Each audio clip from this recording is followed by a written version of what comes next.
لا إله إلا الله محمد رسول الله لا إله إلا الله محمد رسول الله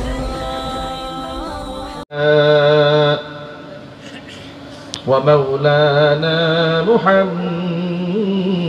محمدا عبده ورسوله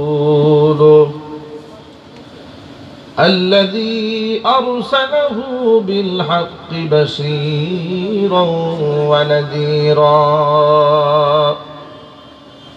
وداعيا إلى الله بإذنه وسراجا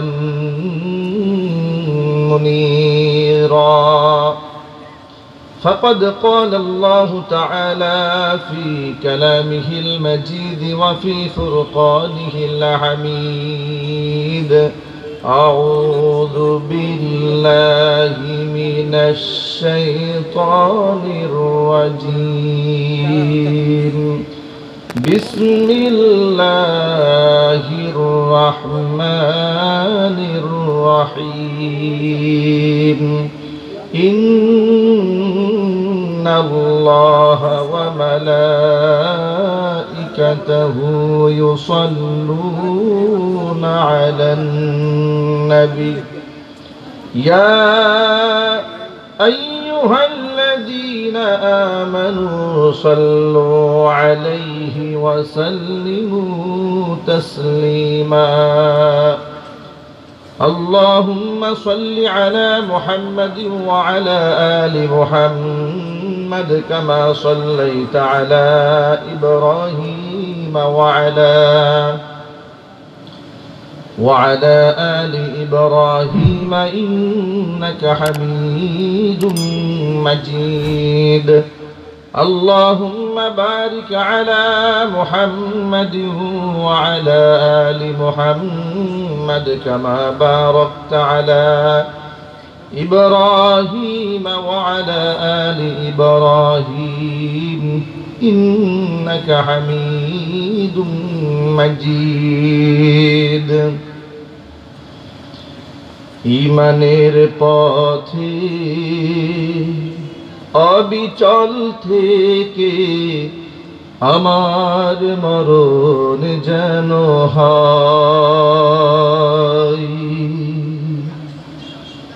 ঈমানের পথে অবিচল থেকে আমার মরণ যেন হয়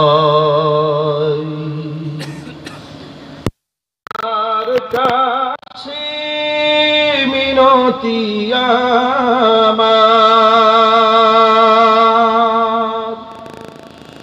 তোমার কাছে মিনতি আমার মহামহিম দয়াময় ঈমানের পথে অবিচল থেকে আমার মরণ যেন হয় ঈমানের পথে অবিচল থেকে আমার মরণ যেন হয় প্রতিদিন মিথ্যে মুখোমুখি হই বেদিন ফাসিকরা করে হইচই প্রতিদিন মিথ্যে মুখোমুখি হই বেদিন ফাসিকরা করে হইচই আজাজিলে সে গুমরাহি সুর গান করে তুলে মোহময় আজাজিলে সে গুমরাহি সুর গান করে তুলে মোহময় ঈমানের পথে অবিচল থেকে আমার মরণ যেন হয়। ঈমানের পথে অবিচল থেকে আমার মরণ যেন হয়। তোমার কাছে মিনতি আমার, তোমার কাছে মিনতি আমার, মহামহিম দয়াময়। ঈমানের পথে অবিচল থেকে আমার মরণ যেন হয়। ঈমানের পথে অবিচল থেকে আমার মরণ যেন হয়। ঈমানের পথে অবিচল থেকে আমার মরণ যেন হয়।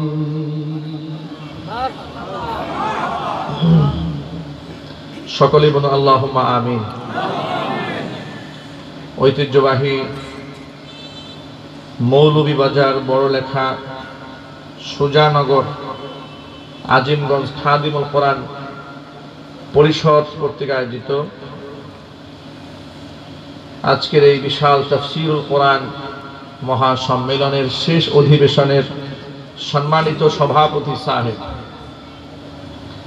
আমন্ত্রিত হাজারাত উলামায়ে কেরাম, মুরব্বিয়ানে ইজম, অত্র এলাকা এবং পার্শ্ববর্তী এলাকার বিভিন্ন প্রান্ত থেকে ছুটে আসা দিন দরদি, ইমানদার, পরহেজগার, মুত্তাকি মুসলিম ভাইয়েরা, পর্দার অন্তরালে আমাদের সকলের শ্রদ্ধা ভাজন পর্দানিশীন মা এবং বোনেরা, মহান আল্লাহ রাব্বুল আলামিনের আলিশান দরবারে লাখ কোটি শুকরিয়া আদায় করছি যে মহান আল্লাহ রাব্বুল আলামিন মুসলিম উম্মার এই ক্লান্তি লগ্নে, এই দুর্দিনে হাজারো প্রতিকূলতাকে উপেক্ষা করে, বাধার প্রাচীর ডিঙিয়ে, প্রচন্ড শীতের রাতে শীতকে উপেক্ষা করে, গোটা বিশ্বময় করোনা ভাইরাসের মহামারী থাকার পরেও সুস্থতার নিয়ামত যে আল্লাহ পাক আমাদেরকে দান করে, দুনিয়াবি যাবতীয় কাজ থেকে ফারিগ করে, মুক্ত করে, দুনিয়ার মাটিতে নবী করিম সাল্লাল্লাহু আলাইহি ওয়াসাল্লামের ভাষায় বেহেশতের বাগানের মধ্যে উলামায়ে ইকরামের মাজলিসে, কোরআন হাদিসের মাহফিলে বা ওয়াক্ত বা আজমাত বা মোহাব্বত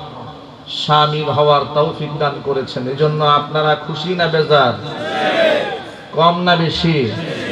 উচ্ছ্বসিত কণ্ঠে, খুশি মনে, মন প্রাণ উজাড় করে আল্লাহ সুবহানাহু ওয়া তাআলার শেখানো ভাষায় শুকরিয়া আদায় করছি। জবান ছেড়ে দিয়ে সকলে একযোগে বলছি আলহামদুলিল্লাহ। রব্বানা লাকাল হামদ হামদান কাসীরা তাইয়িবান মুবারাকান ফীহি। রব্বানা লাকাল হামদু কামা ইয়ানবাগী লিজালালি ওয়াজহিকা ওয়া আযীমি সুলতানিকা। আল্লাহ রাব্বুল আলামিন আজকের এই তাফসীরুল কোরআন মহাসম্মেলনকে কবুল করুন। খাদিমুল কোরআন ফাউন্ডেশন পরিষদ মৌলভীবাজার বড়লেখা সুজানগর, এই পরিষদকে আল্লাহ পাক কিয়ামত পর্যন্ত কবুল করুন। এর সভাপতি, সেক্রেটারি, কোষাধ্যক্ষ, সদস্যবৃন্দ, মুহিব্বিন, মুতাআল্লিকিন, সংশ্লিষ্ট ব্যক্তিবর্গ সকলকে আল্লাহ পাক দ্বীনের জন্য কবুল করুন। অত্র এলাকার সমস্ত মুর্দিগানের কবরে আযাবকে আল্লাহ পাক মাফ করে দিন। আপনারা যারা দূর দারাজ থেকে বয়ান শোনার জন্য এসেছেন, পর্দার অন্তরাল থেকে মা বোনরা বয়ান শুনতে পাচ্ছেন, আজকের মাহফিলটি অত্রাঞ্চলের সর্বস্তরের জনগণের হেদায়েতের জরিয়া হিসেবে আল্লাহ পাক কবুল করে নিন। মহান আল্লাহ রাব্বুল আলামিন বৈশ্বিক মহামারী করোনা থেকে আল্লাহ পাক আমাদের সকলকে, দেশকে, জাতিকে হেফাজত করুন। আল্লাহ পাক নিরাপত্তার চাদরে আমাদের সকলকে ঢেকে নিন। আমরা কোরআন শোনার জন্য এসেছি, কোরআন মাজিদ থেকেই আমরা ধারাবাহিক আলোচনা করব। আমরা বলি ইনশাআল্লাহ। কোরআন হচ্ছে হিদায়াতের কিতাব, কোরআন হচ্ছে মুক্তির কিতাব, কোরআন হচ্ছে মানবতার মুক্তির কিতাব। কোরআন হচ্ছে সুন্দর সমাজ বিনির্মাণের গাইডলাইন। কোরআন হচ্ছে আইনের কিতাব। কোরআন হচ্ছে বিচারের কিতাব। কোরআন হচ্ছে সাম্যের কিতাব। কোরআন হচ্ছে গোটা বিশ্বময় মানবতার মুক্তির কিতাব। কোরআন নাজিল হলো, আল্লাহ সুবহানাহু ওয়া তাআলা কোরআন নাজিল করলেন, ঘোষণা দিলেন আলিফ লাম রা কিতাবুন আনজালনাহু ইলাইকা লিতুখরিজান নাসা মিনাজ যুলুমাতি ইলান নূর। আমি এমন একটা কিতাব আপনার প্রতি নাজিল করেছি যাতে করে মানুষদেরকে আপনি অন্ধকার থেকে আলোর দিকে বের করে নিয়ে আসতে পারেন। পৃথিবীর সমস্ত আম্বিয়া আলাইহিমুস সালাতু ওয়াস সালামের টার্গেট ছিল একটা, সেই টার্গেট হচ্ছে সৃষ্টিকে স্রষ্টার সাথে সম্পর্ক করে দেওয়া, মানুষদেরকে তার খালেককে সাথে নিবিড় একটি সম্পর্কে আবদ্ধ করে দেওয়া। মানুষ যেন স্রষ্টাকে যারা ভুলে গিয়েছে, আল্লাহ ভোলা মানুষগুলো যেন আল্লাহকে চিনতে পারে। এই জন্য পৃথিবীর সমস্ত আম্বিয়া আলাইহিমুস সালাতু ওয়াস সালামের মূল একটি স্লোগান ছিল, সেই স্লোগান হচ্ছে লা ইলাহা ইল্লাল্লাহ। এই দাওয়াত নিয়েই পৃথিবীর সমস্ত আম্বিয়া আলাইহিমুস সালাতু ওয়াস সালাম কাজ করেছেন। যুগ যুগ ধরে আল্লাহ পাক নবী পাঠিয়েছেন, মানুষদেরকে হিদায়াতের দাওয়াত দিয়েছেন। নবীগণ বিদায় হয়েছে, আবার মানুষের মধ্যে গুমরাহি সাইলাব হয়েছে। আবার নবী পাঠিয়েছেন, আবার মানুষদেরকে গুমরাহি থেকে আল্লাহ পাক টেনে বের করেছেন।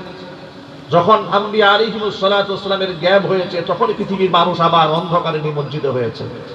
সর্বশেষ ঈসা আলাইহিস সালাতু ওয়াস সালাম আসলে আবার জওয়ান কালে আল্লাহ পাক তাকে আসমানে উঠিয়ে নিলেন জীবিত অবস্থায়।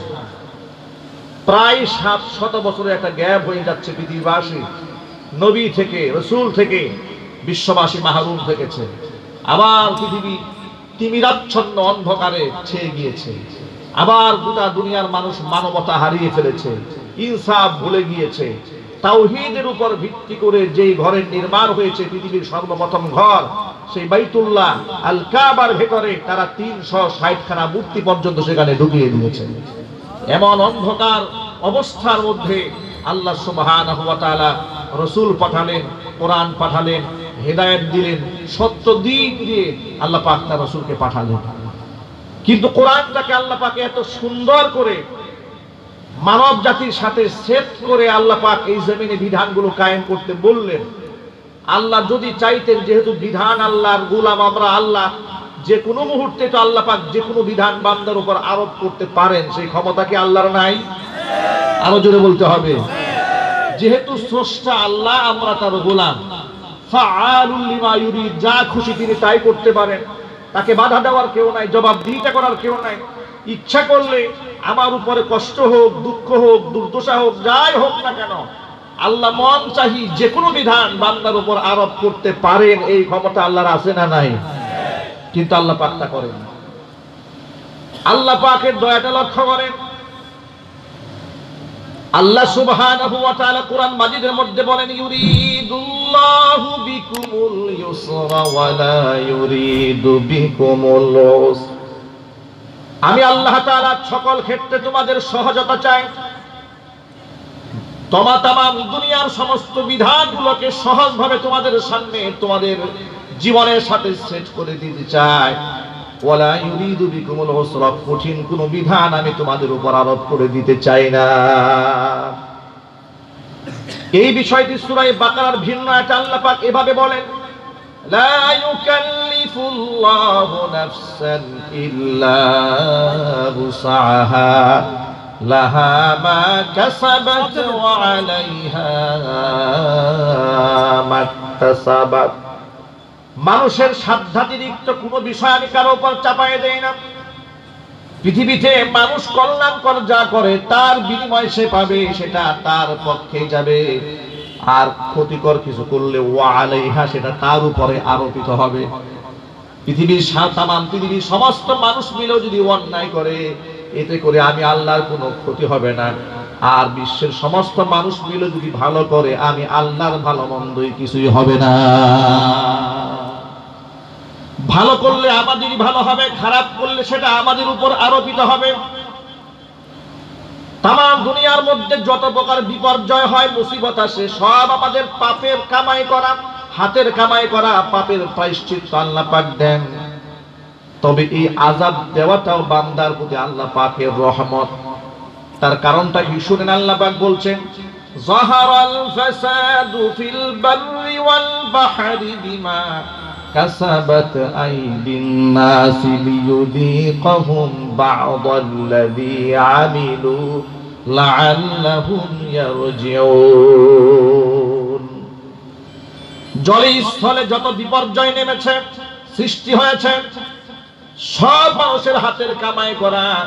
তবে কিছু কিছু আযাব আমি কেন পাঠাই শোনো, লিয়ুযীকাহুম বা'দাল্লাযী আমিলু, মানুষ যা পাপ করেছে সেই পাপের কিছুটা প্রায়শ্চিত্ত যেন জমিনে ভোগ করে আমি আল্লাহর দিকে তওবা করে ফিরে আসতে পারে, এই জন্য কিছুটা সাজার সম্মুখীন করার জন্য কখনো জমিনে কখনো আসমানে কিছুটা সাজার সম্মুখীন মানুষদেরকে আমি আল্লাহ করি, যাতে করে বান্দারা ব্যাক করে আমি আল্লাহর দিকেই ফিরে আসতে পারে। এই জন্য ভাইরা আমার, মুসিবত যখন আসে মুসিবত থেকে শিক্ষা নিতে হবে। আজকে করোনা মহামারীতে গোটা বিশ্বময় যখন সন্ত্রস্ত হয়েছে, আতঙ্কিত হয়েছে, করোনার মধ্যে আল্লাহ সুবহানাহু ওয়া তাআলা বিশ্ববাসীকে কত সুন্দর সুন্দর মেসেজ দিয়েছে। শিক্ষিত মানুষেরা, চিন্তাশীল মানুষেরা সেখান থেকে শিক্ষা গ্রহণ করেছে, আর বিভ্রান্ত লোকেরা, মাথা মোটা লোকেরা এই করোনা থেকে শিক্ষা নিতে না পেরে আল্লাহ থেকে আরো দূরে সরে চলে গেছে। করোনা ভাইরাস দুনিয়াবাসীর মধ্যে আসার পরে গোটা বিশ্ববাসীর মধ্যে আল্লাহ সুবহানাহু ওয়া তাআলা দেখিয়ে দিয়েছেন সামান্য একটা রোগের কাছে মানুষ কতটা অসহায়। সামান্য একটা রোগ থেকে বাঁচার জন্য মানুষেরা পর্দা করা শুরু করে দিয়েছে। যে দেশের মেয়েরা সারাটা জীবন হাফ প্যান্ট পরেছে, জিন্সের প্যান্ট পরেছে, সারাটা জীবন ভর অর্ধ উলঙ্গ হয়ে যারা রাস্তাঘাটে চলাফেরা করেছে, করোনার ভয়ে তারা এমন পর্দা করা শুরু করে দিয়েছে, তাদের মতো পর্দা বিশ্বের কেউ করে নাই। কথা বলেন ঠিক কি না? পর্দা করা দেখলে যারা নাক শিটকাত, মুখ ঢাকলে আনকালচার, আনসোশাল, অসামাজিক এগুলা বলতো, আজকে ওই সমস্ত লোকেরা এমন ভাবে মুখ ঢেকেছে, হাত পা ঢেকেছে, গ্লাস পরেছে, হ্যান্ড গ্লাস পরেছে, গোটা শরীর পলিথিন দিয়ে ঢেকে ফেলেছে। আল্লাহ সুবহানাহু ওয়া তাআলা সামান্য একটা করোনা দিলেন, আর এতেই মানুষ প্যাকেটজাত হওয়া শুরু হয়ে গেল। আল্লাহ পাক যদি চান বিশ্বের সমস্ত নারীদেরকে পর্দা বাধ্যতামূলক করতে, এটা কি আল্লাহর সময় লাগবে? আরো আসতে বলেন, সময় লাগবে? আল্লাহ পাকের সময় লাগে, কিন্তু আল্লাহ পাক এভাবে কঠিন করে মানুষের উপর আরোপিত করতে চান না। আল্লাহ সহজভাবে বিধান করতে চান। কোরআনের দিকে একটু লক্ষ্য করেন। কোরআন হচ্ছে গোটা বিশ্ববাসীর জন্য আল্লাহ পাকের নিয়ামত। কোরআনের বিধানটা একটু লক্ষ্য করেন। মদের মতো এত জঘন্য একটা বিধান। মদ হালাল না হারাম? আপনারা সবাই শুনতে পাচ্ছেন? তাহলে একটু জবাব সময়টা সবাই দিবেন। মদ হালাল না হারাম? হারাম। এত বড় একটা জঘন্য কাজ মদ খাওয়া, এই মদ পান করাটা হারাম। এই বিধানটা নাজিল করতে আল্লাহ পাক 3 স্টেপে, 3 ধাপে আয়াত নাজিল করেছেন। সুবহানাল্লাহ। আচ্ছা, আল্লাহ তো খালিক, আল্লাহ তো স্রষ্টা, আমরা হলাম গোলাম। আল্লাহ তো ঘাড় ধাক্কা দিয়ে, গলা চাপ দিয়ে বলতেন এই বেটা আজকে থেকে মদ খাওয়া হারাম। কি পারতেন না আল্লাহ তাআলা? কথা বলে না কেন? আল্লাহ পারতেন না? পারতেন। আল্লাহ পাক তা করেন। কারণ হচ্ছে ইসলাম হচ্ছে স্বভাবজাত একটা ধর্মের নাম। ইসলামের চেয়ে শান্তিপূর্ণ আর এর থেকে মানবিক কোন দর্শন এই পৃথিবীতে আর নাই। যদিও আজকে ইসলামকে বলা হচ্ছে যে সাম্প্রদায়িক, ইসলাম হচ্ছে সাম্প্রদায়িক। ইসলামকে যারা বেশি ভালো করে মান্য করতে চায় তাদেরকে সাম্প্রদায়িক, উগ্রবাদী ইত্যাদি ইত্যাদি বিভিন্ন নামে কিছু বুদ্ধিজীবীরা আখ্যায়িত করার চেষ্টা চালায়, ঠিক কিনা? কিন্তু আমি তো বলি ইসলামের চেয়ে উদার, ইসলামের আদর্শের চেয়ে শ্রেষ্ঠতম আদর্শ এই পৃথিবীতে তো কেউ দেখাতে পারবে না। হক ধর্ম ইসলাম। পৃথিবীর বিভিন্ন দেশে ভিন্ন ধর্মাবলম্বীরা আমাদের আল্লাহকে গালি দেয়, রাসূল সাল্লাল্লাহু আলাইহি সাল্লামকে ব্যঙ্গ করে কার্টুন বানায়। তাদের ধর্ম বিশ্বাস তাহলে কেমন? তারা আমার নবীকে সন্ত্রাসী বানিয়েছে, নাউযুবিল্লাহি মিন যালিক। রাসূলকে দিয়ে সিনেমা বানিয়েছে, নাটক বানিয়েছে, সাহাবায়ে কেরামের পবিত্র জিহাদ গুলাকে সন্ত্রাসী হিসেবে নাটক সিনেমা বানিয়ে বিশ্ব মিডিয়াতে তারা ছড়িয়ে দিয়েছে। তাই শুধু নয়, আল্লাহর নবী সাল্লাল্লাহু আলাইহি সাল্লামের ব্যঙ্গ করে কার্টুন বানিয়ে তারা লটকায় রেখেছে বিল্ডিং এর মধ্যে। কিন্তু ইসলাম কি বলে শোনেন, আমাদের ধর্মটা কতটা মানবিক, কতটা উদার, কতটা পরিচ্ছন্ন, কতটা ওয়াসি, কতটা ব্রড মাইন্ডেড, কতটা প্রশস্ত চিন্তা চেতনা লালন করে ইসলাম। ইসলাম বলে ভিন্ন ধর্মাবলম্বীদের নবীদেরকে নিয়ে তোমরা তুচ্ছ তাচ্ছিল্য ব্যঙ্গ করবে, দূরের কথা শোনো। ইসলামের পরিষ্কার বক্তব্য হচ্ছে আমানার রাসূলু বিমা উনজিলা ইলাইহি মির রাব্বিহি ওয়াল মুমিনুন কুল্লুন আমানা বিল্লাহি ওয়া মালাইকাতিহি ওয়া কুতুবিহি ওয়া রুসুলিহি লা নুফাররিকু বাইনা আহাদিন মির রুসুলি ওয়া ক্বালু সামি'না ওয়া আতা'না গুফরানাকা রাব্বানা ওয়া ইলাইকাল মাসীর। আমার নবী ঈমান এনেছে তার উপর নাযিলকৃত আয়াতের উপরে। আমানার রাসূল বিমা উনজিলা ইলাইহি মির রাব্বিহি, তার রব আমি আল্লাহর পক্ষ থেকে যা নাযিল হয়েছে তার উপর আমার নবী ঈমান এনেছে। এবং শুধু আমার নবী না, সমস্ত ঈমানদাররা ঈমান এনেছে। তারা কি কি বিষয় ঈমান এনেছে শোনো। কুল্লুন আমানা বিল্লাহি, তারা সকলে মিলে ঈমান এনেছে আমি আল্লাহর উপরে, ওয়া মালাইকাতিহি আমার ফেরেশতাদের উপরে, ওয়া কুতুবিহি আমার নাজিলকৃত কিতাব সমূহের উপরে। যদিও তাদের উপর শুধুমাত্র কোরআন নাজিল হয়েছে, শুধু কোরআনটাকেই তারা বিশ্বাস করে না, তারা কোরআনের প্রতি ঈমান আনে, তারা তাওরাতের উপর ঈমান আনে, তারা ইনজিলের প্রতি ঈমান আনে, তারা সহিফার উপর ঈমান আনে। জোরে জোরে বলেন সুবহানাল্লাহ। কাউকে তারা খাটো করে না। ওয়া মালাইকাতিহি ওয়া কুতুবিহি ওয়া রুসুলিহি, तमाम দুনিয়ার মধ্যে আমার প্রেরিত সমস্ত রাসূলদের উপরই তারা ঈমান আনে। এবং তাদের বক্তব্য হচ্ছে ওয়া ক্বালু, তারা বলে লা নুফাররিকু বাইনা আহাদিন মির রুসুলিহি, আল্লাহ পাকের প্রেরিত কোন রাসূলদের মধ্যে আমরা পার্থক্য সূচিত করি না, কাউকে আমরা খাটো বানাই না, কাউকে আমরা তুচ্ছ তাচ্ছিল্য করি না। তাদের বক্তব্য হলো ক্বালু সামি'না ওয়া আতা'না, আমরা যা শুনলাম তা আমরা আনুগত্যের শির নত করে মেনে নিলাম। জোরে জোরে বলেন সুবহানাল্লাহ। গুফরানাক, তোমার মাগফিরাত কামনা করি। রব্বুল আমিন, তোমার কাছ থেকে আমরা ক্ষমা প্রার্থনা করি। ওয়া ইলাইকাল মাসির, তোমার দিকে আমাদের প্রত্যাবর্তন। ভাইরা আমার, এই আয়াত দ্বারা এতটাই স্পষ্ট হয়েছে ইসলামের যে প্রশস্ত চিন্তা চেতনা দুনিয়ার কোনো মানুষ লালন করে নাই। ভিন্ন ধর্মাবলম্বী কেউ এত প্রশস্ত চিন্তা নিয়ে পৃথিবীতে আগমন করে নাই। জোরে বলুন ঠিক কিনা। আজকে আমাদের মসজিদগুলা ভেঙে দিয়ে মন্দির বানানো হচ্ছে। ভারতবর্ষ, এই পুটা ভারতবর্ষ মুসলমানরা শাসন করেছে প্রায় 800 বছর। কত বছর? আর যদি বলেন না আপনারা, 800 বছর মুসলমানরা শাসন করেছে। কিন্তু মুসলমানদের এই 800 বছরের ইতিহাসে এমন একটা নজির আপনারা দেখাতে পারবেন না যে মুসলমানরা কারো মন্দির ভেঙে সেই জায়গায় মসজিদ বানিয়েছে। কোনো প্রমাণ বিশ্বের কেউ দিতে পারবে না। ঠিক কিনা? আজকে যারা আমাদেরকে ধর্মের বুলি শোনান, আমাদেরকে নিরপেক্ষতার স্লোগান শোনায়, তাদের চরিত্রের দিকে তাকায় দেখেন। 1947 সনে দেশ ভাগ হয়েছে। আজকে 2021 সন, মাত্র 74 বছরের ক্ষমতা এসেছে। 74 বছরের ক্ষমতার জোরে এর দাপটে অহংকারে দাম্ভিকতায় ফেটে পড়ছে ওরা।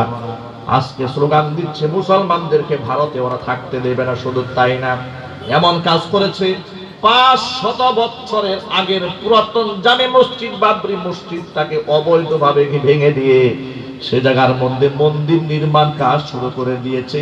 এর চেয়ে পাশবিকতা, এর চেয়ে বড় জুলুম আসমানের নিচে জমিনের উপরে, এর চেয়ে কট্টর হিংস্রতা আর কেউ দেখাতে পারে না। জোরে বলুন ঠিক কিনা?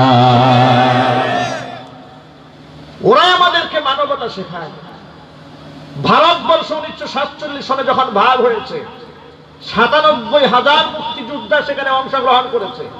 এই 97,000-এর মধ্যে 67,000 মুক্তিযোদ্ধা, তাদের নামের তালিকায় এখনো পর্যন্ত দিল্লি গেটের মধ্যে 97,000 মানুষের নামের তালিকা রয়েছে। 97,000-এর ভেতরে যারা দেশকে ইংরেজ থেকে ব্রিটিশ খেদাও আন্দোলনে সামিল হয়ে দেশকে যারা স্বাধীন করেছে, সেখানে প্রায় 67,000 সৈনিক মুসলমান। আল্লাহু আকবার বলবেন না? যারা রক্ত দিয়ে, জীবন দিয়ে দেশকে স্বাধীন করেছে, আজকে সেখানে তাদের স্বাধীনতা নাই। ওরা আবার আমাদেরকে ধর্মের স্লোগান শোনায়, ওরা আমাদেরকে উগ্রবাদী বলে গালি দেয়। মাহফিলের মধ্যে ওদের অপকর্ম যদি আমরা তুলে ধরি, তাহলে আমরা জঙ্গি হয়ে যায়, তাহলে আমরা উস্কানিমূলক কথা বলি, এটা বলা হয়ে যায়। কিন্তু ওরা যে আমার মসজিদ ভেঙে মন্দির বানালো, ওরা শান্তিকামী হয়ে গেল, প্রতিবাদ করে আমরা জঙ্গি হয়ে গেলাম। কথা বলেন ঠিক কিনা? এখন আপনাদের মনে প্রশ্ন আসতে পারে, এত বছর মুসলমানরা ক্ষমতা থাকার পরে মন্দির ভাঙলো না কেন, পেগুড়া ভাঙলো না কেন, গির্জা ভেঙে দিল না কেন, দখল করলো না কেন? শুনে এই আদর্শ আমাকে কোরআন শিখিয়ে দিয়েছে। লা ইকরাহা ফিদ্দীনি ক্বাদ তাবায়্যানার রুশদু মিনাল গাই। ধর্মের মধ্যে জবরদস্তি নাই। কোনটা হেদায়েত আর কোনটা গুমরাহি স্পষ্ট হয়ে গিয়েছে। অতএব জোর করে কাউকে কালিমা পড়ানো যাবে না, জবরদস্তি করে কাউকে কালিমার স্লোগান তার জবান থেকে বের করা যাবে না। এই শিক্ষা আমাকে কোরআন দিয়েছে। জোরে করুন সুবহানাল্লাহ, আর চিল্লায় কোন আল্লাহু আকবার। এই শিক্ষা আমাদেরকে কোরআন দেওয়ার কারণে আমাদের ইতিহাসে এমন কোন ঘটনা নাই যে আমরা কারো মন্দির ভেঙে, গির্জা ভেঙে মসজিদ বানিয়েছি, এমন কোন ঘটনা কি আছে? আরো জোরে বলেন। নাই। কিন্তু আমরা 800 বছর ওদেরকে শাসন করেছি, একটা মন্দিরও ভাঙে নাই। ওরা 74 বছর ক্ষমতায় আসতে না আসতে ক্ষমতার দম্ভে মসজিদ ভেঙে দিয়েছে। ওরা আমাদের আলেম ওলামাদেরকে নিয়ে বিশুদ্ধার করে, অথচ দিন ও ইসলাম সত্য, দিন হক, এটা সন্দেহ আছে নাকি? ইসলামের দর্শন পৃথিবীতে চূড়ান্ত দর্শন, আর এর থেকে শান্তির দর্শন আর হতেই পারে না। অথচ ইসলামকে বানানো হয়েছে জঙ্গি, ইসলামকে বানানো হয়েছে টেরোরিস্ট। এরা হচ্ছে যোদ্ধা, এরা হচ্ছে বিভিন্ন জায়গায় বোমাবাজি করেন, এরা হচ্ছে মৌলবাদ। এই স্লোগানটা বোঝাবার জন্য বামপন্থীরা নাটক বানিয়েছে, সিনেমা বানিয়েছে, আর্টিকেল লিখেছে, পত্র পত্রিকায় লেখালেখি করেছে। এখানে ক্ষান্ত হয় নাই। ওর একটা বড় প্রজেক্ট, বিগ প্রজেক্ট হাতে নিয়েছে। এই আগামী মার্চ মাসে একটা সিনেমা মুক্তির চেতনা ওরা একটা সিদ্ধান্ত গ্রহণ করেছে, সিনেমা বানিয়েছে। ওই সিনেমার নাম দিয়েছে ওরা কমান্ডো সিনেমা। ওই কমান্ডো সিনেমার মধ্যে দেখানো হয়েছে কালিমা খচিত একটা পতাকা, লা ইলাহা ইল্লাল্লাহু মুহাম্মাদুর রাসূলুল্লাহ। ওই পতাকার মধ্যে একটা পিস্তল এবং রাইফেলের ছবি দেওয়া। তারা বুঝিয়েছে এই পতাকা হচ্ছে সন্ত্রাস এবং জঙ্গিবাদের পতাকা। মুসলমানরা শোনার পরে কলিজায় আঘাত লাগে নাই, ব্যথা লাগে নাই? এই যে আমার আপনার স্বপ্নের বক্তব্য যে একদিন বাংলার মাটিতে কালিমার পতাকা উড়বে, এই স্বপ্ন যে আমরা দেখি, এই স্বপ্ন দেখা কি হালাল না হারাম? হারাম। বাংলার মাটিতে কালিমার পতাকা উড়বে, 95% মুসলমানের দেশে আমরা কি স্বপ্ন দেখতে পারি না? এই স্বপ্ন যেন মুসলমানরা দেখতে না পারে, এই জন্য কালিমার পতাকাকে ওরা সন্ত্রাসের পতাকা বানিয়ে সিনেমা বানিয়ে দিয়েছে, যাতে আপনি কোনদিন বলতে না পারেন যে কালিমার পতাকা বাংলাদেশে উড়বে। কারণ কালিমার পতাকা তো সন্ত্রাসের পতাকা, এটা ওরা সিনেমাতে প্রমাণ করেছে। কি দেখিয়েছে শোনেন, সেটাই সিনেমার ভেতরে দেখিয়েছে কালিমা খচিত লা ইলাহা ইল্লাল্লাহু মুহাম্মাদুর রাসূলুল্লাহ লেখা একটা বড় পতাকা। আর এই পতাকা যারা বহন করেছে, এই আমামা, এই পতাকা যারা বহন করেছে তাদের আদর্শ হলো তাদের মুখের মধ্যে লম্বা লম্বা দাড়ি, মাথার মধ্যে পাগড়ি পরা, গায়ের মধ্যে জুব্বা পরা, কাবলি জামা পরা, প্রত্যেকের হাতে অস্ত্র রয়েছে। এই অস্ত্রধারী কাবলিওয়ালারা, পাগড়িওয়ালারা, দাড়ি ও টুপিওয়ালারা কালিমার পতাকা নিয়ে নারায়ে তাকবীরের স্লোগান দিয়ে গোটা বাংলাদেশের মধ্যে মৌলবাদ এবং সন্ত্রাসের উত্থান করেছে। বাংলাদেশটাকে ধ্বংস করে দেওয়ার জন্য মৌলবাদীরা চেষ্টা চালাচ্ছে। আর এই মৌলবাদের আগ্রাসন থেকে মানুষকে, দেশকে, জাতির পতাকাকে রক্ষা করার জন্য পার্শ্ববর্তী দেশ ভারত থেকে এক মালউন নায়ক, তার নাম তার দেব, তাকে ভাড়া করা হয়েছে। সে দেশের পতাকাকে এই মৌলবাদের আগ্রাসন থেকে রক্ষা করার জন্য ঢাল নিয়ে যুদ্ধের ময়দানে ঝাঁপিয়ে পড়েছে। চিৎকার দিয়ে বলেন নাউজুবিল্লাহ। আপনারা ঘুমায় আছেন কিন্তু ওরা ঘুমায় নাই। আপনারা ঘুমিয়ে আছেন কিন্তু বাতিলরা ঘুমায় নাই, নাস্তিকরা ঘুমন্ত নাই, ইসলাম বিদ্বেষীরা ঘুমন্ত নাই। এই সিনেমা যারা বানাচ্ছে তারা গোটা বাংলাদেশের মধ্যে কুফরি সংস্কৃতি, কুফরি আকীদা আর কুফফারদের আগ্রাসন প্রতিষ্ঠার জন্য হীন প্রচেষ্টা চালাচ্ছে। কথা বলেন। আপনি যেন, আমি যেন জিহাদের নামটা মুখে আনতেই না পারি, জিহাদের কথা শুনলে যেন মানুষ আটকে উঠে ভয় পেয়ে যায়। এই জন্য জিহাদ মানেই সন্ত্রাস হিসেবে জাতির সামনে উপস্থাপন করা হয়েছে। এই কাজগুলো যারা করেছে তারা যে আসলেই দেশের জনগণের দুশ্মন, স্বাধীনতার দুশ্মন, এতে কি কোনো সন্দেহ আছে? চিৎকার দিয়ে বলতে হবে সন্দেহ আছে। এবার আমি যদি আপনাদেরকে প্রশ্ন করি, স্টেজে দাড়ি টুপিওয়ালা লোকের অভাব নাই। আমার সামনে হাজার হাজার মানুষ রয়েছে, তাদের মুখে লম্বা লম্বা দাড়ি দেখা যায়, মাথার মধ্যে টুপি পাগড়িও আছে। আপনাদের এলাকার যতগুলো মসজিদ রয়েছে ইমাম সাহেবের মুখে দাঁড়িয়ে আছে না নাই? জবাব এভাবে দিলে আমি কথা বলবো না, সবাইকে এক বাক্যে জবাব দিতে হবে। আপনাদের এলাকার মসজিদের ইমাম সাহেবের মুখে দাঁড়িয়ে আছে না নাই? টুপি আছে না নাই? ভালো মানুষ, মুফতি, মুহাদ্দিস, শাইখুল হাদিস, তাদের মুখে দাঁড়িয়ে আছে না নাই? টুপি আছে না নাই? দাড়ি এবং টুপিওয়ালারা যারা সমাজে বসবাস করছে এরা কি সন্ত্রাসী? আরো জোরে বলতে হবে, এরা কি মাস্তান? এরা কি খুনি? তাহলে এই লেবাস, এই পোশাকটাকে সন্ত্রাসী, খুনি, মাস্তান, ডাকাত, ধর্ষণকারী, লুণ্ঠনকারী হিসেবে সিনেমাতে যারা মানুষের সামনে প্রচার করে, প্রকাশ করে, তারা যে সবচাইতে উগ্রবাদ এবং মিথ্যাবাদী প্রতারক, এতে সন্দেহ আছে?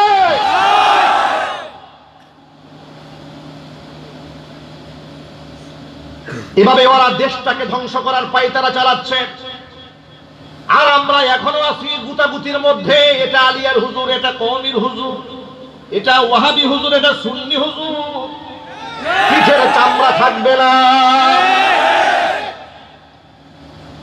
এখনো পর্যন্ত মাহফিলে যাওয়ার সময় বলে হুজুর এটা আমাদের মাহফিল না। এখানে আছে না? মুসলমানরা আকীদা এত জঘন্য হতে পারে? কোরআনের মাহফিলকে যে লোক বলে এটা আমাদের মাহফিল না, সে মুসলমান কিনা আমার সন্দেহ হয়। আপনি কিসের মুসলমান? কে আপনাকে মুসলমান সার্টিফিকেট দিয়েছে? কোরআনের তাফসীর মাহফিলকে বলেন আমার মাহফিল না, এটা অমুকের মাহফিল, এটা অমুকের মাহফিল। এই বিভাজন, এই পার্টিশন আর ইসলাম তৈরি করে আপনি তৈরি করেছেন। সমস্ত দ্বন্দ্ব ভুলে যেতে হবে, হাতে হাত রাখতে হবে, কাঁধে কাঁধ মিলিয়ে দাঁড়াতে হবে। কোন প্রকার আলেমদের বিভাজন থাকবে না, মুসলিম উম্মাহকে ঐক্য করে তুলতে হবে। কারণ ওরা যখন দাড়ি এবং টুপির উপর হামলা করে তখন এই দাড়ি আর টুপি কিন্তু শুধু আলিয়া কিংবা কওমি কিংবা ওয়াহাবি কিংবা সুন্নির প্রতীক, এটা ইসলামের প্রতীক। লা ইলাহা ইল্লাল্লাহ মুহাম্মাদুর রাসূলুল্লাহ, এই পতাকা কি আলিয়ার প্রতীক, জামাতের প্রতীক, কওমির প্রতীক, ওয়াহাবির প্রতীক, সুন্নির প্রতীক? গোটা মুসলিম উম্মার কলিজার ধন কালিমার পতাকা। জুড়ে বলেন ঠিক কিনা?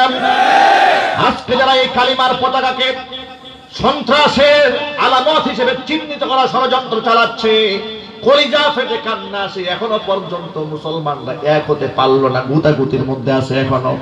ও মুসলমান ভাইরা, আমার হাতে পায়ে ধরে বলি, আর বিভাজন থাকার সুযোগ নাই, সব একমত হতে হবে। ও যুবক ভাইরা আমার, হাতে হাত রাখেন, কাঁধে কাঁধ মিলান, শত্রুতা নয় বন্ধুত্ব চাই।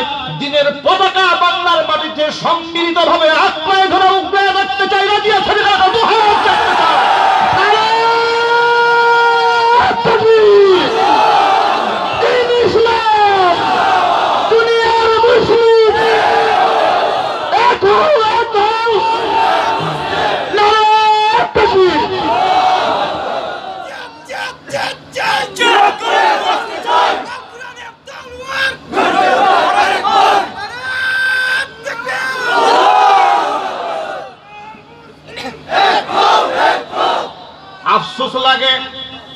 আফসোস লাগে এই সিনেমার ট্রেলারের মধ্যে দেখানো হয়েছে মুখে দাড়ি এবং টুপিওয়ালারা তারা সবাই বলতেছে নারায়ে তাকবীর আল্লাহু আকবার। আর এই নারায়ে তাকবীর আল্লাহু আকবার স্লোগানটা হচ্ছে জঙ্গি আর সন্ত্রাসীদের স্লোগান। জোরে জোরে বলেন নাউযুবিল্লাহ। এমন মুসলমানকে আমি নিজে বহুবার দেখেছি, মাহফিলের মধ্যে আল্লাহু আকবার ধ্বনি দিচ্ছে, স্টেজ থেকে নেতা সাহেব বলছে এই স্লোগান দিয়েন না, স্লোগান দিয়েন না। এখন থেকে কোন মাহফিলে স্লোগান দিতে যে নেতা বাধা দিবে লাঠি মেরে স্টেজ থেকে বের করে দিতে হবে।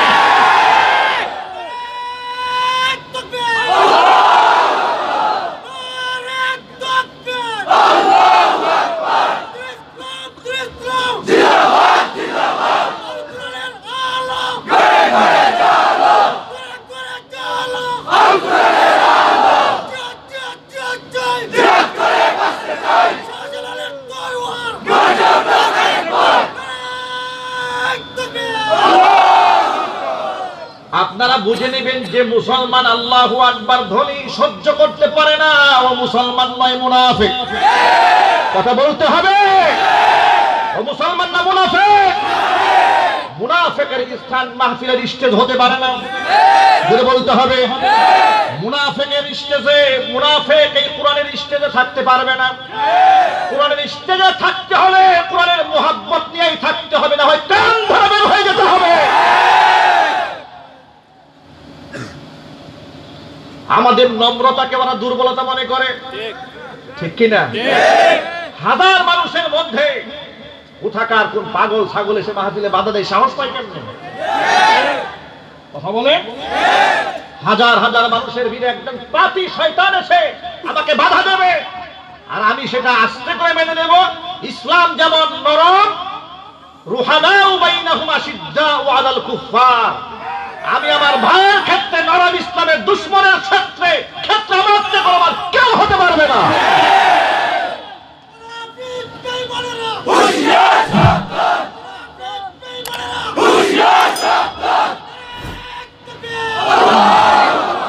আমার জওয়ান ভাইয়েরা, কোরআনের আওয়াজটাকে বন্ধ করার জন্য কাফেররা হাজারো ষড়যন্ত্র চালাচ্ছে, ঠিক কিনা? ঠিক কিনা? হাজারো নীতিমালা দেয়, পায়খানা করে পানি দেয় না, সেও আলেমকে নসিহত শোনায়, বলে কোরআনের অপব্যাখ্যা করবেন না। আরে পাগল, আমি কি ব্যাখ্যা করলাম না অপব্যাখ্যা করলাম? তোর মতো পায়খানা করে পানি দেওয়া লোক এটা আমাকে বোঝাবে। আমি কি ভুল বললাম না সঠিক বললাম? শাইখুল হাদিস থাকবে, মুফতি থাকবে, মুহাদ্দিস থাকবে, কথা বলেন ঠিক কিনা? ওরা মুনাফিক, আমার কথায় লুকমা দেওয়ার হিম্মত নেই, সাহস নেই, অধিকার নেই। এজন্য জওয়ান ভাইদেরকে এগিয়ে আসতে হবে, দুর্বার আন্দোলন করে হাতে হাত রাখতে হবে, বিচ্ছিন্ন হওয়া যাবে না। কোরআনের মাহফিল যেখানেই হবে, বাঁধ ভাঙা জোয়ারের মতো সেখানেই যেতে হবে। রাজি আছে? কারা কারা রাজি আছেন? এবার দু হাত দেখতে চাই।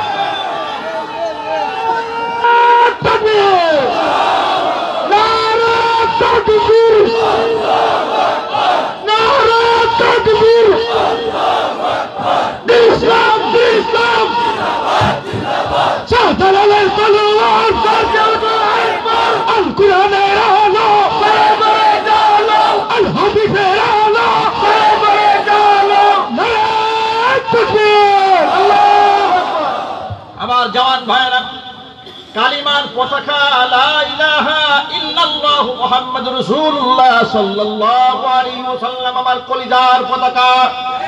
কথা বলেন ঠিক কিনা? এই পতাকাকে সাহাবায়ে কেরাম সমুন্নত রাখার জন্য জীবনের ঝুঁকি নিয়েছেন, ঠিক কিনা? ছোট্ট একটা ঘটনা আপনাদেরকে শোনায়, ঐতিহাসিক ঘটনা, বহুবার আপনারা বিভিন্ন মুফাসসিরের মুখে এটা শুনেছেন। মুতার প্রান্তরে সাহাবায়ে কেরাম রাদিয়াল্লাহু তাআলা আনহুম আজমাইনদের কাফেলা হুজুর যখন পাঠাচ্ছেন, তিনজন সেনাপতি আল্লাহর নবী নির্বাচন করেছিলেন।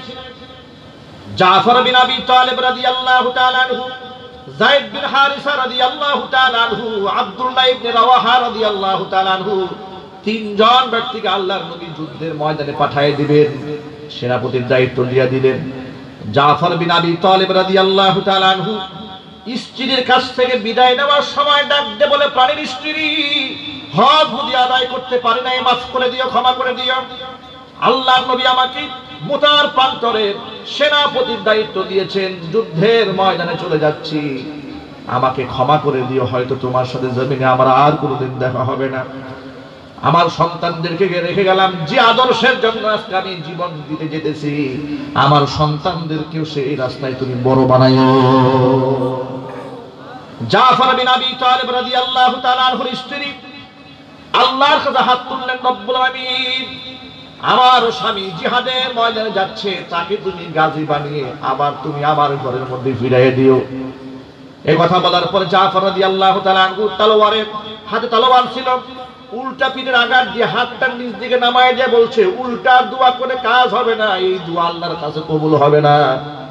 আল্লাহর নবী সাল্লাল্লাহু আলাইহি সাল্লাম আমার নামের আগে একজনের নাম বলেছেন, পরেও একজনের নাম বলেছেন। এর মানে নির্ঘাত আমি যুদ্ধের ময়দানে শহীদ হয়ে যাব। আমি এই শাহাদাতের তামান্না নিয়ে, শাহাদাতের প্রেরণা নিয়ে জিহাদের ময়দানে রওনা হলাম। তুমি আল্লাহর কাছে উল্টা দোয়া করো না। জিহাদের ময়দানে জাফর বিন আবি তালিব রাদিয়াল্লাহু তাআলা আনহু ছুটে চললেন। ভাইরা আমার, একটুখানি বোঝার চেষ্টা করেন, এক হাতে তলোয়ার আর এক হাতে কালিমার পতাকা, যে পতাকাকে ওরা সন্ত্রাসের পতাকা বানিয়ে দিতে চায়, সাহাবায়ে কেরাম রাদিয়াল্লাহু তাআলা আনহুম সেই পতাকা, কালিমার পতাকা যুদ্ধের ময়দানে ধারণ করেছেন। ওই পতাকা নিয়ে সামনে যখন যায়, কাফের বেঈমানরা জাফর বিন আবি তালিবের ডান হাতের মধ্যে এত জোরে তলোয়ার যে আঘাত করেছে, জাফর বিন আবি তালিব রাদিয়াল্লাহু তাআলা আনহুর হাতটা কেটে ছিন্ন হয়ে গেছে। হযরত জাফর বিন আবি তালিব কালিমার পতাকা মাটিতে পড়তে দেন নাই, বাম হাত দিয়ে উঁচা করে ধরে রেখেছেন। কাফের বেঈমানরা বাম হাতের মধ্যে এত জোরে আরেকটা আঘাত করে দিয়েছে, বাম হাত কেটে ঝুলে পড়েছে। কাটা দুটা হাত দিয়া কালিমার পতাকা চাপ দিয়ে বুকের সাথে আগলায় ধরে রেখে দিয়েছে। এখানেও ক্ষান্ত হয় না, কাফেররা এই ঘাড়ের মধ্যে তলোয়ার দিয়ে আঘাত করেছে, দেহ থেকে মাথা ছিন্ন হয়ে আলাদা হয়ে গিয়েছে। জাফর বিন আবি তালিব রাদিয়াল্লাহু তাআলা আনহু পতাকা ছাড়েন নাই। আব্দুল্লাহ ইবনে রাওয়াহা রাদিয়াল্লাহু তাআলা আনহু বলে, আমরা যখন পেছন দিক থেকে আসতেছিলাম, দুজন সাহাবী শহীদ, যায়েদ বিন হারিসা শহীদ হয়ে গেছে, জাফর বিন আবি তালিব তিনিও শাহাদাতের পেয়ালা পান করেছেন। কিন্তু আশ্চর্যজনকভাবে, রহস্যজনকভাবে তাকায় দেখলাম, চতুর্দিকে ইসলামের সৈনিক কাউকে দেখা যায় না, কিন্তু সামনে কালিমার পতাকা পথ পথ করে উড়ে।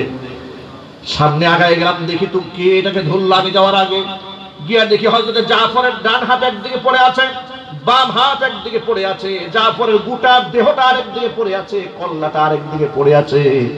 যেখানে মাথা পড়ে আছে, দাঁত দিয়া কর্তিত মাথা, দাঁত দিয়ে কামড়ায় ধরে কালিমার পতাকা উঁচা করে রেখে দিয়েছে। ও মুসলমান ভাইরা আমার, সাহাবায়ে কেরামের কাছে কালিমার পতাকার মূল্য ছিল এরকম, কল্লা উড়ে যাবে কিন্তু কালিমার পতাকার সামান্যতম অমর্যাদা তারা হতে দেন নাই। আর আমরা কিসের মুসলমান হয়ে গেলাম? এমন মুসলমান হয়ে গেলাম, ইসলামের সমস্ত বিধানের কথা আমরা বলতেও সাহস পাই না। কথা কোন ঠিক কিনা?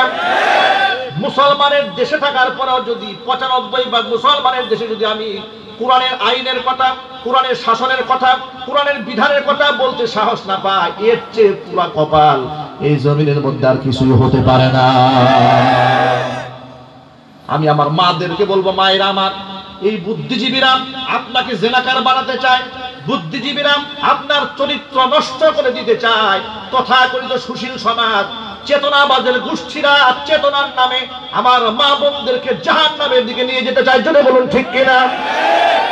যার কারণে আনুষ্কার মতো নারীরা অল্প বয়সে প্রস্ফুটিত ফুল হওয়ার আগে কলিতেই তারা ঝরে পড়ে। অসংখ্য যুবকেরা নিজের জীবন যৌবনকে আজকে ধ্বংস করে দিচ্ছে। ইসলামের পথেই ফিরে আসুন মা বোনেরা আমার, পর্দার পথেই ফিরে আসুন। ইসলামের পতাকাকে বহন করেন, জীবনের মূল্যায়ন বেড়ে যাবে, জীবনের দাম বেড়ে যাবে যদি আপনি ইসলামকে জীবনের জন্য অবলম্বন বানিয়ে নিতে পারেন। যুবক ভাইরা আমার, আমরা ডাকি আপনাদেরকে জান্নাতের দিকে, কোরআনের দিকে, ইসলামের দিকে, আল্লাহর বিধানের দিকে, আল্লাহর নবীর সুন্নাহ এবং আদর্শের দিকে, আপনার কোরআনের দিকে ফিরে আসুন। ইসলামের আইনকে সমাজের মধ্যে বাস্তবায়ন করার জন্য চেষ্টা করুন। আল্লাহ যেন কবুল করেন, জোরে কোন আমিন। আমি যদি দ্বীনের জন্য জীবনটা দিতে পারি, ইসলামের জন্য আমার জীবনটা যদি উৎসর্গ করে দিতে পারি, আমার তো ভয় নাই, খুয়াবার কোনো ভয় নাই, হারিয়ে যাওয়ার কোনো কিছুই নাই। তার কারণ শুনেন, কোরআন মাজিদ আল্লাহ সুবহানাহু ওয়া তাআলা বলে দিয়েছেন, ওয়ালা তাহসাবান্নাল্লাযীনা কুতিলু ফী সাবিলিল্লাহি আমওয়াতা বাল আহইয়াউন ইনদা রাব্বিহিম ইউরযাকুন। আমি আল্লাহর রাস্তায় যারা জীবন দিয়েছে তাদেরকে তোমরা মৃত ধারণাও করো না, তারা জিন্দা। জোরে জোরে বলেন সুবহানাল্লাহ। ও যুবক ভাইরা আমার, এই জন্য এই সমাজটাকে, হারিয়ে যাওয়া সমাজটাকে যদি আমরা পুনরুদ্ধার করতে চাই, ইসলাম দিয়ে আমার মায়েদের সম্মান রক্ষা করতে হবে, ইসলাম দিয়ে যুবকের অধিকার প্রতিষ্ঠিত করতে হবে, ইসলাম দিয়ে কৃষকের অধিকার প্রতিষ্ঠিত করতে হবে। এমনকি অমুসলিমদের অধিকারও পৃথিবীর কেউ দিতে পারবে না, একমাত্র ইসলামই দিতে পারবে। ঠিক কি না প্রিয় যুবক ভাইরা আমার? এই জন্য কাফের বেঈমানদের ফাঁদে পা দেওয়া যাবে না। ওরা আপনাদেরকে তালিম দিবে, ওয়েস্টার্ন কালচার লালন করা আপনাকে প্রমোট করবে। পূজা আসলে ওরা প্রমোট করবে আপনার ঈমান ধ্বংস করার জন্য। ঠিক কি না? ঠিক কি না? পূজা আসলে আপনাকে স্লোগান দেয়া বলবে, ধর্ম যার যার উৎসব সবার। এ কথা বলে মুসলমানকে পূজায় নিয়ে মুশরিক বানাবার জন্য পায়তারা করা হবে। সাবধান হয়ে যান, সাবধান হয়ে যান। আমি মুসলমান, আমার একটা আদর্শ রয়েছে। এই আদর্শের জন্য আমাকে যদি জবাইও করা হয়, আমাকে যদি ফাঁসির মঞ্চে দাঁড় করিয়ে দেওয়া হয়, আমি তাওহীদ একাত্মবাদের ক্ষেত্রে কোনো কম্প্রোমাইজ করতে পারবো না। বিশ্বনবী সাল্লাল্লাহু আলাইহি সাল্লামের চেয়ে উত্তম চরিত্র পৃথিবীতে আর কারো নাই। না আছে? কথা বলেন না, কেন আছে? নাই। এরপরেও তার দুশমন ছিল, তার সমালোচনা ছিল, তাকে এলাকা থেকে বহিষ্কার করার জন্য চেষ্টা করা হয়েছে। ঠিক কি না? কেন? আখলাক খারাপ ছিল এই জন্য? কথা যদি বলতে হবে, চরিত্র খারাপ ছিল সেজন্য? নাউযুবিল্লাহি মিন যালিকা। আমার রাসূলের চেয়ে, আমার হুজুরের চেয়ে উত্তম চরিত্র পৃথিবীতে আর কার হতে পারে? ঠিক কি না? তারা সহ্য করতে পারে নাই। কেন জানেন? একটা কারণে পারে নাই, সেই কারণটা হচ্ছে তাওহীদের সাথে, শিরকের সাথে তিনি কম্প্রোমাইজ করতে পারেন নাই। প্রস্তাব তো ওরা দিয়েই দিয়েছিল, মুহাম্মদ আপনার সাথে আমাদের দ্বন্দ্ব নাই, আমরা মিলেমিশে মক্কার মধ্যে থাকতে পারি। একটা ওয়ে বের করেছি আমরা, একটা পথ বের করেছি, রাস্তা বের করেছি। সেই রাস্তাকে শোনেন, মাঝে মাঝে আপনি আর আপনার সাহাবাই কেন সবাই মিলে আমাদের লাত উজদা মানাত হুবল দেবতাকে একটু ফুল টল দিয়ে যাবেন। আর আমরাও মাঝে মাঝে, আমরা যারা আছি মুশরিক, সব মিলে আপনার আল্লাহকে কাবা ঘরে গিয়ে 2-1টা সিজদা দিয়ে আসবেন। সমান সমান হয়ে গেল, মিলে জিলে আমরা নিরপেক্ষ হয়ে থাকলাম। এই প্রস্তাব 1000 বছর আগে কাফেররা দিয়েছিল, যে প্রস্তাব আজকের বুদ্ধিজীবীরা মুসলমানদেরকে দিচ্ছে। কথা বলেন ঠিক কিনা? এই একই প্রস্তাব। এই প্রস্তাব তো নতুন না, এটা আবু জেহেলের তৈরি। এই প্রস্তাব উতবা, শাইবা, ওয়ালিদ ইবনুল মুগীরার তৈরি। আজকে সেই প্রস্তাবটা আবার নতুন করে মুসলমানদেরকে দেওয়া হচ্ছে। মুসলমান না বুঝে বলে, যা আসলে অত্যন্ত সুন্দর প্রস্তাব, এটা মিলেমিশে থাকবো, মহব্বত নিয়ে থাকবো, অসুবিধা কি? তারা কন্টেন্টটা বুঝলো না। আমরা যখন এই অন্যায়ের প্রতিবাদ করি, আমাদেরকে বলে অমানবিক, অসাম্প্রদায়িক। আমি তাদেরকে অত্যন্ত বিনয়ের সাথে বলতে চাই, শোনেন, অসাম্প্রদায়িক বলতে আপনি কি বোঝাতে চেয়েছেন, আর সাম্প্রদায়িক বলতে কি বোঝান, ব্যাখ্যা আগে ভালো করে মানুষের সামনে প্রমাণ করেন। আমার ইসলাম আমাকে বলে দিয়েছে, কোনো অমুসলিম যদি বিপদগ্রস্ত হয় তাকে সাহায্য করো। ঠিক কি না? মেয়ে বিবাহ দিতে পারে না, সাহায্য করো। ঋণগ্রস্ত হয়েছে, অমুসলিম সাহায্য করো। রোড অ্যাক্সিডেন্ট করেছে, তাকে সাহায্য করো। ঘরে টিনের চাল দিয়া পানি পড়ে, সুন্দর টিন কিনে তাকে থাকা খাবার বন্দোবস্ত করে দাও, সাহায্য করো। এটাই হলো ইসলাম। আমার নবী মুহাম্মদ সাল্লাল্লাহু আলাইহি সাল্লাম কাফের বেঈমানদের বোঝা নিজের কাঁধে বহন করিয়ে বিশ্বের সামনে প্রমাণ করে দিয়েছে ইসলামের যে মানবিক আদর্শ পৃথিবীতে আর নাই। কিন্তু না, সেখানে সাহায্য সহযোগিতা না। সাহায্যের জন্য কোথায় যায় জানেন? আল্লাহর সাথে শরীক স্থাপন করা হচ্ছে, উনি আনন্দের সাথে সেখানে যাচ্ছে, কিন্তু এই লোকটা যদি অসহায় তাকে টাকা দেয়। কথা বলেন ঠিক কি না? এটা আবার কোন ধরনের মানবিকতা? এটা কোন ধরনের আদর্শ? এটা হচ্ছে নিজের আকীদা ধ্বংস করে নিজের নাক কেটে অন্যের যাত্রা শুভ করার একটা আয়োজন। কথা বলেন ঠিক কি না? এজন্য এই চেতনার ফাঁদে পা দেওয়া যাবে না। এটা হচ্ছে কুফরি চেতনা, এটা ধর্ম বিরোধী চেতনা, ইসলাম বিরোধী চেতনা। এই চেতনা থেকে বের হয়ে এসে ইসলামিক চেতনা লালন করতে হবে। রাজি আছেন কারা কারা? দুহাত দেখতে চান। আল্লাহ কবুল করে, জোরে করে আমিন। হাত নামান যুবক ভাইরা আমার। আপনাদেরকে ইসলাম বিরোধী কারা বানায় শুনেন। কষ্ট হচ্ছে নাকি আপনাদের? ছোট্ট করে শোনেন, ইসলাম বিরোধী আপনাদেরকে কারা বানায়। বাংলা ভাষায় একটা কথা আছে, সৎ সঙ্গে স্বর্গবাস, অসৎ সঙ্গে সর্বনাশ। আপনাকে আগে দেখতে হবে আমি চলি কার সাথে। আমি কিছু কিছু লোকদেরকে বলেছি যে আপনি যার সাথে চলছেন সে কট্টর ইসলাম বিদ্বেষী। সে লোকটা আমাকে জবাব দিতে বলছে, হুজুর আমি চলি কিন্তু তার নীতি মানি না। আছে না নাই?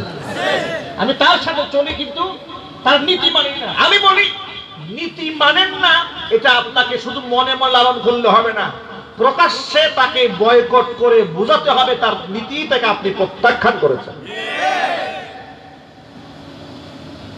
কার সাথে চলবেন, বন্ধু আপনার কারা হবে, সেটা আপনাকে এখনই ডিসাইড করতে হবে, এখনই সিদ্ধান্ত নিতে হবে। কারণ বন্ধু মানুষকে জাহান্নামে নিয়ে যাওয়ার কারণ হয়ে যাবে। ছোট্ট একটা ঘটনা বললে আপনার সহজেই বুঝতে পারবেন।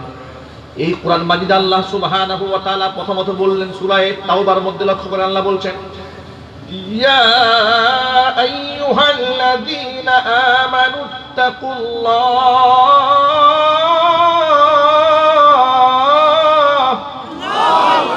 ওয়া কুনু মা'আস সাদিকিন।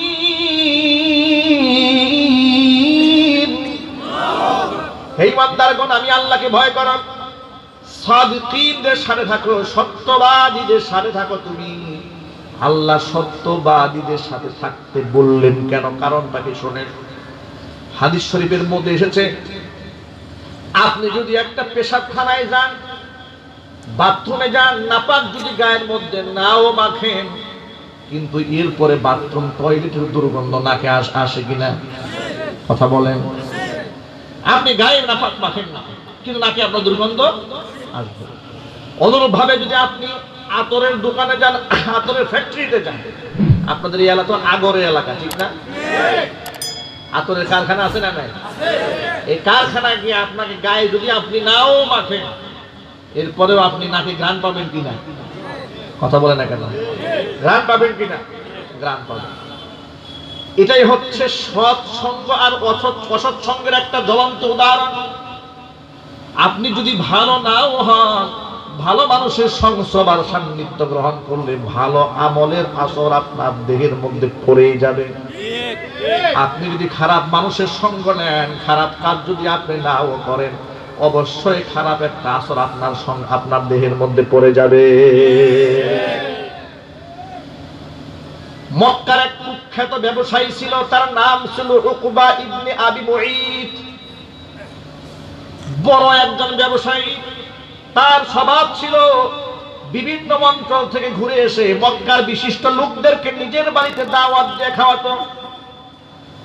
একবার আল্লাহর নবী সাল্লাল্লাহু আলাইহি সাল্লাম সহ মক্কার সমস্ত বিশিষ্ট জনদেরকে লোকটা নিজের বাড়িতে দাওয়াত দিয়েছে। ভাইরা আমার, আপনারা বলেন, মক্কার বিশিষ্ট লোকদেরকে যদি কোনো ব্যক্তি দাওয়াত দেয়, সেখানে হুজুরের নাম থাকবে না? থাকবে না? কথা বলেন। নবীজিকে দাওয়াত দিয়েছে, যদিও সে অমুসলিম, হুজুরকে দাওয়াত দিয়েছে।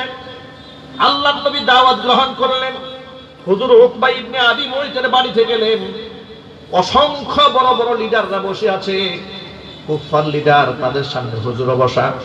নবীজির সামনে দস্তরখানায় যখন খানা দেওয়া হয়েছে, আল্লাহর হাবিব একটা কৌশল অবলম্বন করলেন। কারণ নবীজির মনের মধ্যে চিন্তা, চেতনা, কামনা, বাসনা একটা জিনিস কাজ করতো সব সময়, যে কোনো একজন ব্যক্তিকে জাহান্নামের আগুন থেকে বাঁচিয়ে জান্নাতে নিয়ে যাওয়া।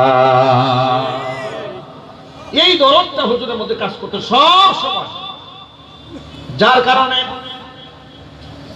নিজের আপন চাচা আবু তালিব যখন কালিমা হারা হয়ে মারা গেলেন, আল্লাহর নবী এতটা বেশি কেঁদেছিলেন, আল্লাহ সুবহানাহু ওয়া তাআলা সর্বশেষ সূরা কসস আয়াত নাযিল করে হুজুরকে সান্ত্বনা দিয়েছিলেন, ইন্নাকা লা তাহদি মান আহবাবতা ওয়ালাকিন্নাল্লাহা ইয়াহদি মান ইয়াশা ওয়া হুয়া আ'লামু বিল মুহতাদিন। ও নবীজি, যাকে খুশি তাকে আপনি হেদায়েত দিতে পারবেন না। হেদায়েত তো যাকে খুশি আমি আল্লাহ দিতে পারি। হেদায়েত দেওয়ার মালিক কে? আল্লাহ। যেখানে আল্লাহ রাসূল সাল্লাল্লাহু আলাইহি ওয়াসাল্লামকে আল্লাহ বলছেন যাকে খুশি আপনি তাকে হিদায়াত দিতে পারবেন না, সেখানে আজকে তো ভণ্ড পীররা যাকে খুশি তাকে জান্নাতে ঢুকাই দিচ্ছে। হেদায়েত না, হেদায়েত তো মানে অনেক পরের কথা, একদম সরাসরি বেহেশতে ঢুকাই দিচ্ছে। আছে না নাই? পীর সাহেবের কাছে বায়াত হলে বেহেশত সার্টিফিকেট দেওয়া হচ্ছে, রেজিস্ট্রি করা। নাউযুবিল্লাহি মিনাজ যালিক। কয়েকদিন আগে এরকম একটা শয়তান জমিন থেকে বিদায় হয়েছে, কথা বলেন ঠিক কিনা? শয়তান মরে যাওয়ার পর গোটা বাংলাদেশে আনন্দের জোয়ার বয়েছে। কিছু লোকেরা বলেছে তার ছেলে আবার অনলাইনে এসে বলেছে যে বলবে বাবা মরেছে সে জাহান্নামী হবে, ঈমান নষ্ট হয়ে যাবে। বাবা আমার মরে নাই, আল্লাহর সান্নিধ্যে গেছে, আল্লাহর সান্নিধ্যে আছে। নাউযুবিল্লাহ, জোরে জোরে বলেন নাউযুবিল্লাহ। জান্নাতের সার্টিফিকেট দূরের কথা, হেদায়েত দেওয়ার মালিক কোনো পীর নন, কোন আলেমের হাতে হেদায়েত নাই। এমনকি এই কোরআন মানুষকে শুধুমাত্র রাস্তা দেখায় দিতে পারে, হেদায়েত দেওয়ার মালিক নবীও নন, রাসূলও নন, আলেমও নন। হেদায়েত দেওয়ার মালিক হচ্ছেন একমাত্র আল্লাহ রাব্বুল আলামিন। ঠিক কি না ভাইরা আমার? আল্লাহর নবী চাইতেন ছলে বলে কলে কৌশলে একটা মানুষকে যদি কালিমা পড়াতে পারেন, আর ওই লোকটা যদি জাহান্নামের আগুন থেকে বেঁচে জান্নাতি হয়ে যান, এটাই হচ্ছে জীবনের সফলতা। উকবা ইবনে আবি মুঈতের বাড়িতে দাওয়াতি মেহমান হয়েছেন হুজুর। দস্তরখানার সামনে যখন খাবার দেওয়া হয়েছে, আল্লাহ রাসূল বললেন, উকবা, আমি ততক্ষণ পর্যন্ত তোমার খাদ্য গ্রহণ করব না, তোমার মেহমানদারি আমি গ্রহণ করব না, যতক্ষণ না পর্যন্ত তুমি কালিমা পড়ে মুসলমান না হবে। চতুর্দিকে মানুষরা হা করে তাকায় আছে, এখন উকবা কি জবাবটা দেবে? উকবা ইবনে আবি মুঈত মনে মনে ভাবলেন, কি কঠিন সিচুয়েশন, কি কঠিন পরিস্থিতি। সমস্ত মানুষ আমার দিকে ফেল ফেল করে তাকায় আছে, আর আমার বাড়ির মেহমান যদি আমার বাড়িতে না খেয়ে চলে যান, এর চেয়ে লজ্জার তো আর কিছু নাই। এই জন্য তিনি সবার সামনে ঘোষণা দিয়ে দিলেন, লা ইলাহা ইল্লাল্লাহু মুহাম্মাদুর রাসূলুল্লাহ সাল্লাল্লাহু আলাইহি ওয়াসাল্লাম। ঘোষণা শোনার পর আল্লাহর নবী তৃপ্ত হলেন, খুশি হলেন। হুজুর তার মেহমানদারি গ্রহণ করলেন, খাবার খেলেন। খাবার খেয়ে যখন আল্লাহর নবী বিদায় হয়েছে, চতুর্দিকে মক্কার চতুর্পার্শ্বে এই সংবাদটা স্ফুলিঙ্গের মতো ছড়ায় পড়ল। উকবা ইবনে আবি মুঈতের মতো বিশিষ্ট শিল্পপতি ইসলাম ধর্ম গ্রহণ করেছে। এই উকবার সাথে মক্কার একটা কুখ্যাত কাফেরের সাথে হৃদয়ের সম্পর্ক ছিল। ওই কুখ্যাত কাফেরের নাম ছিল উমাইয়া ইবনে খালফ। উমাইয়া ইবনে খালফের কানে যখন আওয়াজ গেল,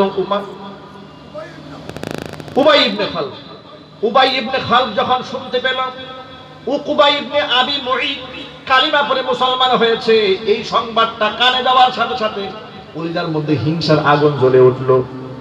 সে বন্ধুকে ডেকে বলল, বন্ধু শুনলাম তুমি নাকি কালিমা পড়ে মুসলমান হয়েছে। বলে হ্যাঁ। এটা আমি মন থেকে গ্রহণ করি না, তাকে শোনাচ্ছে, আমি মন থেকে গ্রহণ করি নাই, সিচুয়েশনে আমাকে বাধ্য করেছে। বলল এই সমস্ত কথা বললে আমার কাজ হবে না, আমার দিল ঠান্ডা হবে না। যদি আমার অন্তরটাকে শান্ত করতে চাও, কলিজা যদি ঠান্ডা বানাতে চাও, বন্ধুত্ব যদি ঠিক রাখতে চাও, যে মুহাম্মদের কাছে কালিমা গ্রহণ করে ইসলাম গ্রহণ করেছো, কালিমা পড়েছো, ওই মুহাম্মদের মুখের মধ্যে থুতু মেরে তাকে লাঞ্ছিত করতে হবে। ভাইরা আমার, লোকটা যখন বন্ধুত্ব টিকায় রাখার জন্য বলল, ঠিক আছে তুমি যদি এই কাজটা করলে খুশি হও, আর আমাদের বন্ধুত্ব যদি ঠিক থাকে, তাহলে এই বন্ধুত্ব ঠিক রাখার জন্য আমি মুহাম্মদের মুখের মধ্যে থুতু মারবো। জোরে কর নাউজুবিল্লাহ। কপাল পুরা উকবা ইবনে আবি মুঈত বন্ধুর কথায় প্ররোচিত হয়ে নবী মুহাম্মদ সাল্লাল্লাহু আলাইহি সাল্লাম, দুনিয়া আখিরাতের বাদশা ইমামুল মুরসালিন রাহমাতুল লিল আলামিনের মুখের মধ্যে থুতু নিক্ষেপ করে দিয়েছে। কত বড় মালউন, কত বড় অভিশপ্ত, কত বড় নাফরমান। আল্লাহর হাবিব এত কষ্ট পেয়েছেন।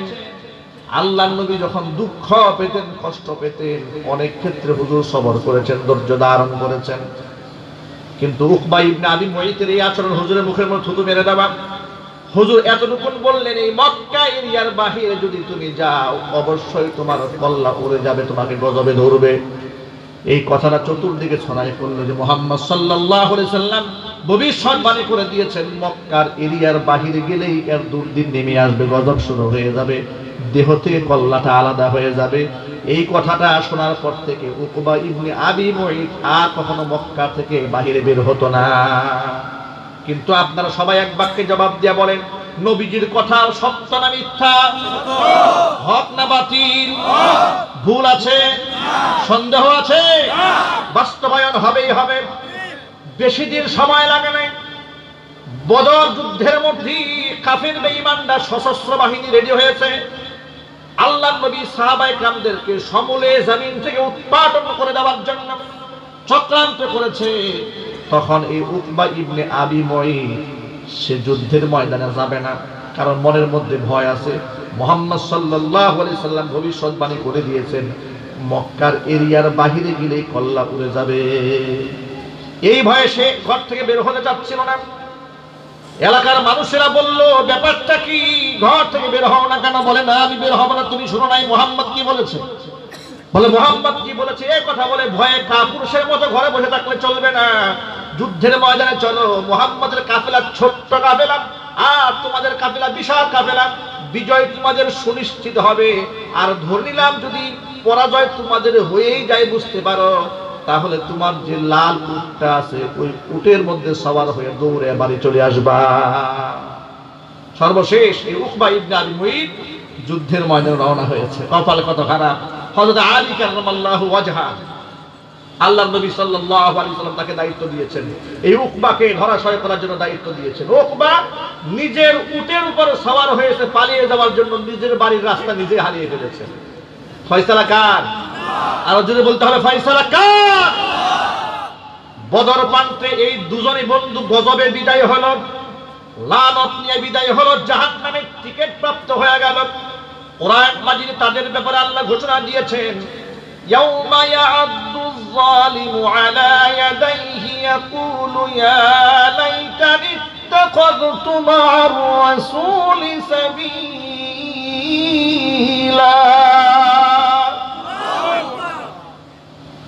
কিয়ামতের মাঝি এই জালেম যে আমার নবীর মুখে থুতু নিক্ষেপ করেছে, নিজের হাতের চামড়া, নিজের হাত কামড়াবে, আল বলবে ইয়া লাইতানি ইত্তাখাযতু মা'আর রাসূলি সাবিলা। আহারে, ওই কাফেরদের বন্ধুত্ব না নিয়ে যদি আমি মুহাম্মদ সাল্লাল্লাহু আলাইহি সাল্লামের সাথে রাস্তা ধরতাম, তাহলে কতই না ভালো হতো। ইয়া লাইতানি লাম আত্তাখিয ফুলানান খলিলা, আমি যদি অমুক ব্যক্তিকে বন্ধু না বানাতাম, লাকাদ আযাল্লানি আনিয যিকরি বা'দা ইয জাআনি ওয়া কানা আশ-শাইতানু লিল ইনসানি খাযুলা। আমি যদি অমুককে দুষ্ট না বানাতাম, এই দুষ্টের কারণে আজকে আমার এই করুণ পরিণতি, জাহান্নামী হতে হয়েছে। এর কারণে একে খুশি করতে গিয়া আমি এই অপকর্ম করেছিলাম। হেদায়েত তো আমার কাছে চলে এসেছিল, হেদায়েত আসার পরে একমাত্র তার খুশির জন্য হেদায়েতটাকে আমি প্রত্যাখ্যান করেছি। ভাইরা আমার, এই ঘটনা আমি আপনাদেরকে শোনানোর উদ্দেশ্য কিন্তু গল্প শোনানো নয়। এই কাহিনী থেকে আমাদের শিক্ষা গ্রহণ করতে হবে। অনেক সময় দেখবেন বন্ধুর খাতিরে আলেমের সাথে তার কোনো দুশ্মনী নাই, কিন্তু বন্ধুকে খুশি করার জন্য আলেমের বিরুদ্ধে স্লোগান দেয়। যদি বলতে হবে আছে না নাই? উপমহাদেশের অবিসংবাদিত নেতা শেখুল হাদিস উস্তাজুল উলামা আল্লামা শাহ আহমদ শফি রাহমাতুল্লাহি আলাইহি নাব্বারাল্লাহু মারকাদাহু ওয়া জাআলাল জান্নাতা মাসওয়াহু। সকলেই বলুন আল্লাহুম্মা আমিন। আল্লাহ পাক বেহেশতে তার সুউচ্চ মাকাম দান করেন, জিন্দেগীর গুনাহ খাত আল্লাহ পাক maaf করেন। এত বড় আল্লাহর ওলি জমিনে থাকা অবস্থায় কিছু কুলাঙ্গার বাংলার মাটিতে তাকে তেতুল হুজুর বলে গালি দিয়েছে, আছে না নাই? এইরকম এক কুখ্যাত শয়তান করোনায় আক্রান্ত হয়ে এখন হসপিটালে, নাম বলবো না, হসপিটালে বন্দী আছে। দোয়া চেয়েছে জাতির কাছে, জাতি তাকেই এমন দোয়া দিয়েছে। আমি দোয়াগুলো পত্রিকায় পড়লাম।